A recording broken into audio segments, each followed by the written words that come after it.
32 years ago, Hwang scored and assisted in a World Cup match.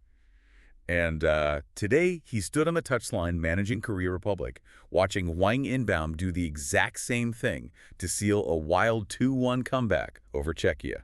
Welcome to your deep dive on GK Terrace, where our mission is to break down the tactics from this Group A clash, including a razor-thin VAR decision and why the biggest star on the pitch wasn't actually the one running the show.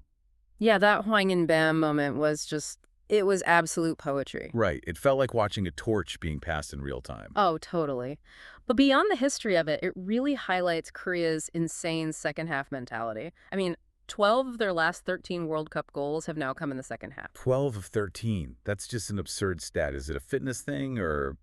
It's mostly structural discipline. You know, Yeah. They went into the locker room down low, completely against the run of play, but they never panicked. Which has to be so frustrating to play against. Exactly. Instead of rushing, they stayed compact. They just kept pressing systematically, knowing that their possession would eventually exhaust the Czech defense. They literally just grind you out.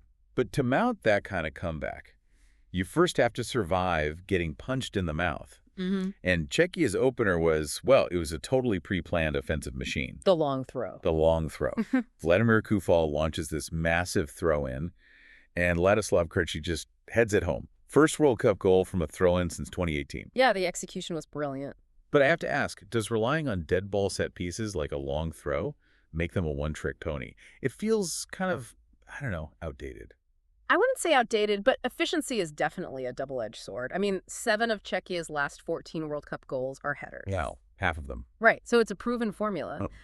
But when your plan A relies that heavily on set pieces, you become deeply predictable. Once Korea adjusted their defensive line to handle the aerial threat, Czechia really struggled to create dynamic chances from open play. Yeah, but they almost didn't even need open play. Because we have to talk about that massive sliding doors moment in the second half. Oh, the Tomas Souček header. Exactly. Souček heads in what looks like a second goal from another set piece to make it 2-1. And it gets ruled out upon video review for offside by the absolute slimmest of margins. Literally an inch. If his shoulder is just slightly further back, that goal stands. Czechia goes up, the momentum completely flips, they drop into a low block, and Korea's comeback probably never happens. That really was the hinge of the entire match. Because after surviving that VAR scare, Korea just took total control. They held nearly 62% possession. And the expected goals, too, they nearly doubled Czechia's output. But, okay, here is the elephant in the room. Son Heung-Min missed several golden chances. He was just misfiring all night. Is the biggest stage getting too big for him at this point? I think that's way too harsh. Yeah. It was a poor finishing night, yes, but you have to look at how defenders still gravitate to him. True, he always pulls focus. He constantly drags the defense out of position. The real story isn't Son struggling, it's what happened in the space he left behind. Meaning Lee Kang-In. Precisely. While the global superstar was having a rough night, someone else stepped into those gaps to completely run the show. Lee Kang-In was the absolute MVP. His numbers are staggering. He attempted 37 passes and he completed 37 passes. 100% completion rate in a frantic World Cup match. It's insane. Plus 3 big chances created, winning 10 of his 14 duels and assisting the equalizer.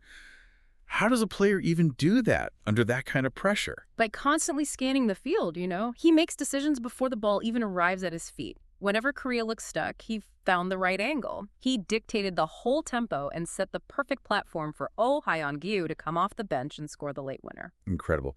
Let's do quick match ratings before we look ahead. I'd give Korea an 8 out of 10 for that second half resilience. Yeah, I'd agree with an 8. For Czechia, I'd probably give a 6. They had the tactical plan, but they just couldn't adapt when plan A was neutralized. Fair enough. And Lee Kang-in's heroics completely changed the survival math for Group A. Looking at the standings, Korea and Mexico both sit on 3 points, heading into their June 18th showdown. That is going to be a massive tactical battle against Mexico. Meanwhile, Czechia faces a desperate must-win against South Africa. But as you mull over these tactical shifts, consider this final thought. Korea just orchestrated a comeback victory, dominated possession, and saw Lee Kang-in execute a flawless passing masterclass, all while their biggest global superstar, Son Heung-Min, was actively misfiring. Yeah, which is a scary thought. What happens to their opponents when Son finally finds his form? That's all for today. Make sure you subscribe to GK Terrace for more World Cup coverage coming your way.